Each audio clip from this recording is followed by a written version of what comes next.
पराग कोठारी पहुंचा शाह हाउस अंश और प्रार्थना को आशीर्वाद देने। जी हाँ दोस्तों, कहानी की शुरुआत उस मोड़ से होती है जब पराग कोठारी राही से कहता है, तुम अंश और प्रार्थना की शादी में शगुन लेकर जाओगी। शादी को जोड़ने वाला पहला कदम तुम्हारा होगा और ये गहने, ये प्रार्थना के लिए हैं। राही यह सुनकर चौंक जाती है, लेकिन अगले ही पल उसके चेहरे पर मुस्कान आ जाती है। पहली बार ऐसा लग रहा था कि उसके पापा पराग कोठारी उसे सच में समझने लगे हैं और उसकी भावनाओं को स्वीकार कर रहे हैं। वो खुशी से शादी में जाने की तैयारी करने लगती है। पराग के शब्दों में जो अपनापन था वो राही के दिल को छू गया, लेकिन इस सब के बीच पराग का दिल बेचैन था। जैसे जैसे वो राही को शगुन की थाली सजाते हुए देखता है, उसे वो दिन याद आता है जब उसने मॉल के बाहर अंश को प्रार्थना का हाथ थामे देखा था। जिस तरह अंश ने प्रार्थना की परवाह की थी, जिस तरह उसका हर कदम प्रार्थना की खुशी के लिए था, वह सब पराग के जहन में गूंजने लगता है। वो सोचता है, क्या कभी हमने प्रार्थना को ऐसी खुशी दी? क्या उसने सिर्फ इतना नहीं चाहा कि कोई उसे बिना शर्त अपनाए, उसकी फिक्र करे, उससे प्यार करे और हम तो उसे हमेशा दोषी मानते रहे। तभी पराग को एहसास होता है कि प्रार्थना ने जब शाह हाउस में रहने का फैसला लिया था तो वो गलत नहीं थी। उस घर में उसे अपनापन मिला था, वो अपनापन जो उसके अपने घर में उसे कभी नसीब नहीं हुआ। इन एहसासों का तूफान पराग के अंदर चल रहा था। वो सोचने लगता है कि अगर आज उसकी बेटी की जिंदगी का सबसे बड़ा दिन है तो वो उसके चेहरे पर उदासी नहीं देख सकता। ये सोचते ही पराग एक बड़ा फैसला करता है। वो ख्याति और मोटी बा के पास जाकर शांत लेकिन दृढ़ स्वर में कहता है, मैं अंश और प्रार्थना की शादी में जा रहा हूँ, उन्हें आशीर्वाद देने। जिसको मेरे साथ आना है वो आ सकता है। मैं अपनी बेटी की खुशी में शामिल होना चाहता हूँ। यह सुनते ही ख्याति और मोटी बा के चेहरे का रंग उड़ जाता है। ख्याति गुस्से में चीख उठती है, ये क्या कह रहे हो पराग? तुम उसे आशीर्वाद देने जा रहे हो जिसकी वजह से मेरा बेटा मुझसे छिन गया। उस अनुपमा के घर जाओगे जिसकी वजह से हमारा परिवार टूट गया। मोटी बा भी चीख कर कहती है, तुझे क्या हो गया है पराग? अचानक इस शादी में जाने की बात क्यों कर रहा है? पराग बेहद शांति से लेकिन एक बाप की भावनाओं के साथ जवाब देता है, क्योंकि प्रार्थना मेरी बेटी है और आज उसका सबसे बड़ा दिन है। मैं उसे दुखी नहीं देख सकता। अगर उसकी खुशी अनुपमा के घर से जुड़ी है तो मैं वहां भी जाऊंगा। मुझे मेरी बेटी की खुशी सबसे ज्यादा प्यारी है। इतना कहकर पराग बिना किसी की परवाह किए घर से निकल जाता है। शाह हाउस में जैसे ही पराग कोठारी की एंट्री होती है, सबका दिल रुक सा जाता है। शाह परिवार, राही, अनुपमा और यहाँ तक कि प्रेम भी आश्चर्यचकित रह जाते हैं। लेकिन सबसे ज्यादा हैरानी प्रार्थना और अंश को होती है। वो स्तब्ध रह जाते हैं। उन्हें विश्वास ही नहीं होता कि पराग कोठारी, उनके पापा, उनकी शादी में आ गए हैं। धीरे धीरे सबकी आंखें नम होने लगती हैं और दिलों में भावनाओं का सैलाब उमड़ पड़ता है। अनुपमा के चेहरे पर भी एक सुखद शांति छा जाती है। उसे लगने लगता है कि शायद पराग अब सच में बदल रहे हैं। शायद अब उन्हें भी समझ आ रहा है कि जीवन में रिश्ते नफरत और बदले से नहीं, समझदारी और माफी से बचते हैं। उस पल जैसे पूरा माहौल ही बदल जाता है। फूलों की खुशबू में एक अपनापन घुल जाता है। हल्की सी हवा चलती है और हर किसी के दिल में सुकून भर देती है।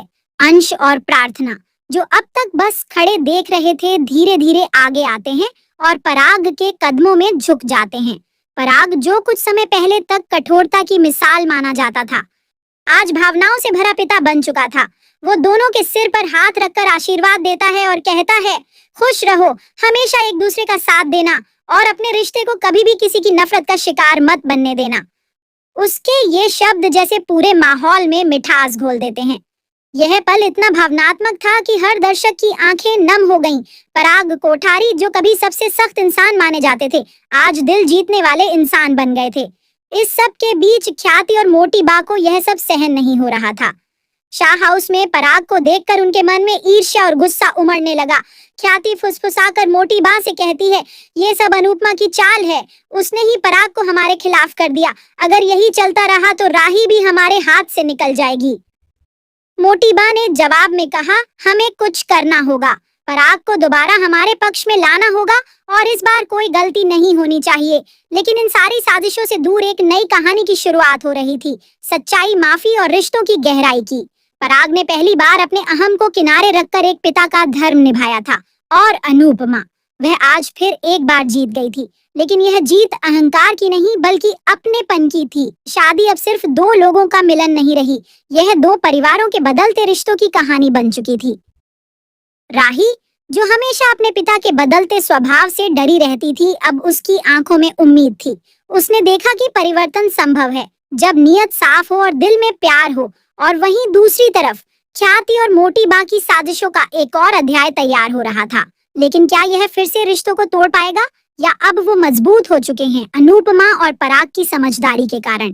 कहानी यहाँ खत्म नहीं होती, यह तो एक नई शुरुआत है, एक ऐसे सफर की जहाँ हर किरदार को खुद से लड़ना होगा, अपने अंदर की नफरत को हराना होगा और यह समझना होगा कि सच्चे रिश्ते कभी गिराए नहीं जाते, उन्हें उठाया जाता है। जहां एक और आशीर्वाद की रस्में संपन्न होती हैं, पूरा शाह परिवार और मेहमान खुशियों में डूबे होते हैं। अनुपमा के चेहरे पर वर्षों बाद संतोष की मुस्कान होती है, राही के दिल में अपने पापा के लिए गर्व पनपता है और अंश प्रार्थना अपने नए जीवन की शुरुआत को लेकर बेहद उत्साहित होते हैं। माहौल में संगीत, प्यार और अपनापन गूंज रहा होता है। लेकिन ठीक उसी वक्त जब सब लोग हल्दी कुंकू और मिठास की गर्माहट में डूबे होते हैं, किस्मत एक बार फिर एक भयावह तूफान लेकर दस्तक देती है। उस खुशी के माहौल को चीरता हुआ एक शख्स दरवाजे पर खड़ा होता है, हाथ में बंदूक लिए, और वो है गौतम।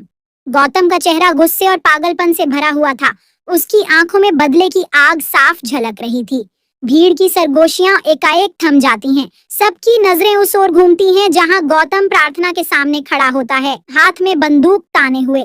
उसकी चीख पूरे हॉल में गूंजती है, इसने मेरा घर उजाड़ा है, मेरी जिंदगी बर्बाद की है, आज मैं इसे खत्म कर दूंगा, इसे जीने का कोई हक नहीं।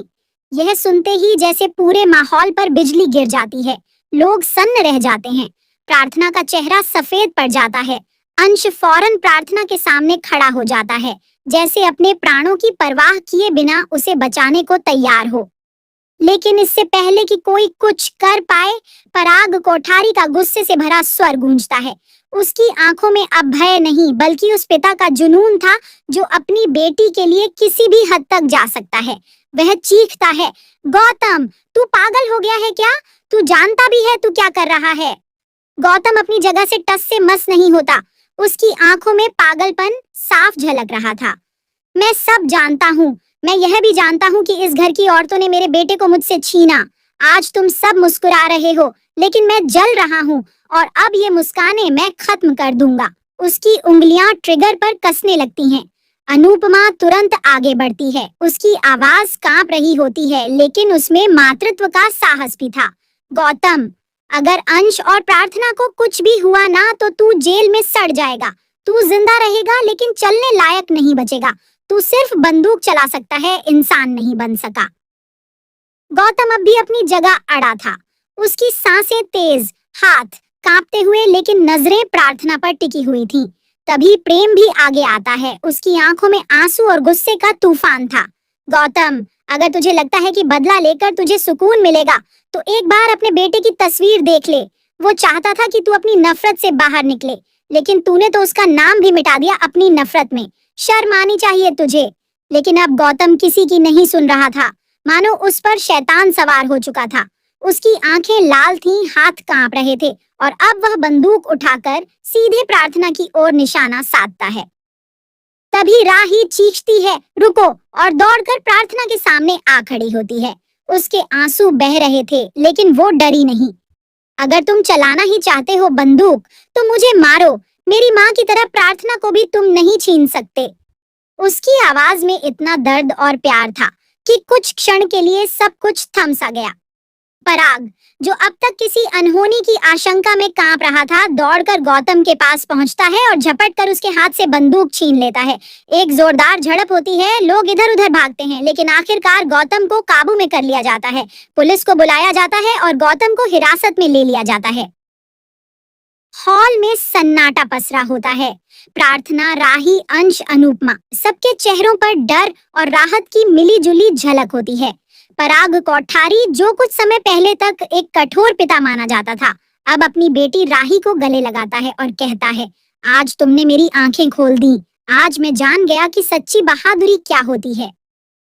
अनुपमा, जो अब तक चुप थी, धीरे धीरे आगे आती है और कहती है, रिश्तों की नींव माफी और समझ से बनती है, नफरत से नहीं। उसके शब्द पूरे हॉल में गूंजते हैं।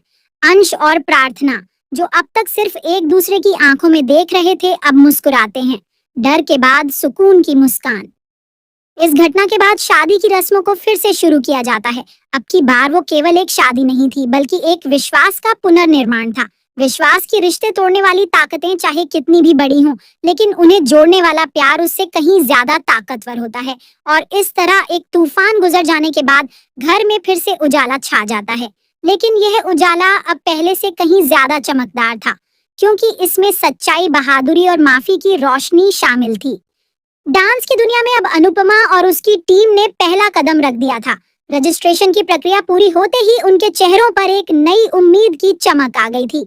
यह सिर्फ एक प्रतियोगिता नहीं थी, बल्कि उनके आत्मसम्मान, आत्मविश्वास और खुद को साबित करने की लड़ाई थी। रजिस्ट्रेशन डेस्क पर जब अनुपमा ने अपने नाम के साथ अपनी टीम का नाम दर्ज करवाया, उड़ान, तो वहां खड़े बाकी लोग भी चौंक गए। कुछ ने तिरछी नजरों से देखा, कुछ ने हंसी उड़ाई, लेकिन अनुपमा ने अपने चेहरे पर मुस्कान और आंखों में दृढ़ता बनाए रखी। प्रतियोगिता की पहली मीटिंग अगले दिन थी, जहां सभी टीमों को अपनी प्रस्तुति का थीम, रिहर्सल स्लॉट्स और प्रारंभिक नियम बताए जाने थे। अनुपमा और उसकी टीम की लड़कियां, राही, परी, काव्या, गुंजन और बाकी, सब उत्साह में थीं, लेकिन थोड़ी घबराहट भी साफ दिख रही थी। पहली बार वो लोग इतने बड़े मंच पर परफॉर्म करने जा रही थीं, जहां शहर की जानी मानी डांस अकादमियां और अनुभवी कलाकार भी हिस्सा ले रहे थे। अनुपमा ने एक शांत लेकिन प्रेरक स्वर में अपनी टीम से कहा, हम यहाँ जीतने नहीं, उड़ान भरने आए हैं। और जब एक बार उड़ान शुरू हो जाए, तो जीत खुद ब खुद हमारे पंखों में लग जाती है। उधर परी की आंखों में कुछ खास चमक थी। उसकी नजरें स्टेज की ओर टिक गईं, मानो वो अपनी माँ के साथ उस मंच पर अपनी आत्मा को नाचते हुए देख रही हो। लेकिन तभी मीटिंग हॉल में एक तेज आवाज गूंजी, ओह, तो अब घरेलू महिलाएं भी प्रोफेशनल डांस में हिस्सा लेंगी। यह बात थी रजनी की, जो शहर की सबसे पॉपुलर डांस ग्रुप नृत्य विवाह की लीडर थी। वह अनुपमा को घूरते हुए हंसी, मैडम, आपके लिए घर का स्टेज ही काफी है, यहाँ प्रोफेशनल्स की दुनिया है। अनुपमा मुस्कुराई और शांति से बोली, जहाँ इरादे प्रोफेशनल हों, वहाँ अनुभव अपने आप जुड़ जाते हैं। और रही बात स्टेज की, तो स्टेज किसी का नहीं होता, वहाँ सिर्फ मेहनत बोलती है। रजनी कुछ पल को ठिठकी, लेकिन फिर अपनी टीम को लेकर वहाँ से चली गई। अनुपमा की टीम ने इस चुनौती को एक और प्रेरणा की तरह लिया। सभी लड़कियों ने मिलकर तय किया कि वो न केवल खुद को साबित करेंगी, बल्कि उन सभी महिलाओं को आवाज देंगी जो कभी सपने देखना ही भूल गई थीं। रिहर्सल शुरू हो चुकी थी। अनुपमा ने टीम को एक फोक थीम पर परफॉर्मेंस तैयार करने को कहा, एक ऐसी कहानी जो दर्शकों के दिलों को छू जाए। उनका थीम था, एक औरत की दो जिंदगी, घर की दीवारों के अंदर और बाहर की दुनिया में उसकी पहचान की लड़ाई। दिन रात की मेहनत, पसीना, आंसू और हिम्मत की कहानी बनती जा रही थी उनकी परफॉर्मेंस। इस दौरान राही और परी के रिश्ते में भी नई मिठास आ गई थी। परी अब अनुपमा को माँ कहने लगी थी। राही ने भी अपनी माँ के लिए एक छोटा सा हैंडमेड कार्ड तैयार किया, जिस पर लिखा था, मेरी उड़ान तेरे सपनों से शुरू होती है माँ। डांस टीचर नमन भी अब इस टीम की गहराई को महसूस करने लगा था। वह हर दिन अपने डांस के ज्ञान से लड़कियों को निखारने में मदद करता, लेकिन अब वह सिर्फ एक मेंटर नहीं, बल्कि एक सहयात्री बन गया था। एक दिन रिहर्सल के दौरान जब अनुपमा पैर फिसलने से गिर गई, नमन ने उसे सहारा देते हुए कहा, अगर आप गिरेंगी नहीं तो उड़ना कैसे सीखेंगी? और अनुपमा ने मुस्कुराकर जवाब दिया, गिरकर ही तो उठना आता है न नमन जी। प्रतियोगिता का दिन अब नजदीक आ रहा था। स्टेज पर उनकी टीम के नाम की घोषणा हुई और सबका दिल तेजी से धड़कने लगा। पर्दा उठने वाला था और फिर रोशनी बुझ गई। यहाँ कहानी रुकती नहीं, अब असली उड़ान शुरू होती है, जारी रहेगा।